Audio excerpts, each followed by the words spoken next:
আজকে আমার চিলহুড ফ্রেন্ড ওর আমাদের বাড়িতে আইবুড়ো ভাত তোমাদের সাথে শেয়ার করলাম। নমি খাও, আমি জুকারটা দিচ্ছি, মা সামনে নেই। ঠিক আছে।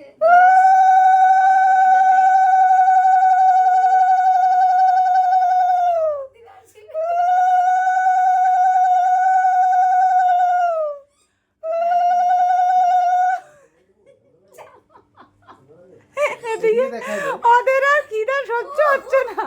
এই যে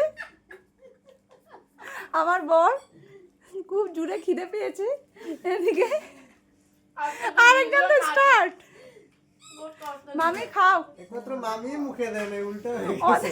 মামি দেখছে। ওদের আইটেমগুলো কি অ্যাকচুয়ালি কি দিচ্ছে বুঝেই উঠতে পারছি না, ওদেরকে কি দিয়েছে।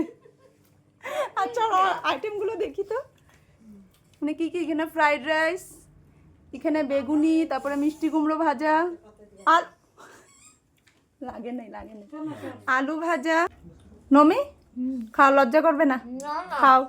আমি খাওয়াই লজ্জা পাই না, আমি এখানে কি দেখি, এখানে মাখানি দিয়ে ডাল করেছে, চানার ডাল, এখানে ফুলকপি রোস্ট, এখানে পনির পুস্ত, টক, পায়েস, মিষ্টি, পিঠে। পিঠেটা কেমন হয়েছে সবাই জানিও তো। নিশ্চয়। এদিকে একবার দেখি।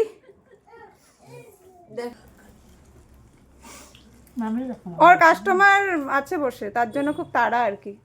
ওর শেষের পথেই ও। আর এদিকে জামাই কিছু লজ্জা না করে কি লাগে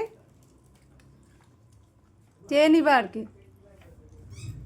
ও দেখ আমার হাজবেন্ডের পাতের থেকে একটা তুলে যে মাখানি দিছে, মাখানিটা নিচে পড়ে গেছে, মাখানিটা নিচে পড়ে গেছে দেখ। আচ্ছা ওকে বাই, টাটা, রাখি তাহলে, ওদেরকে ডিস্টার্ব করবো না, অনেক আইটেম আছে তো, ওর খাওয়া দাওয়া করতে একটু সময় লাগবে।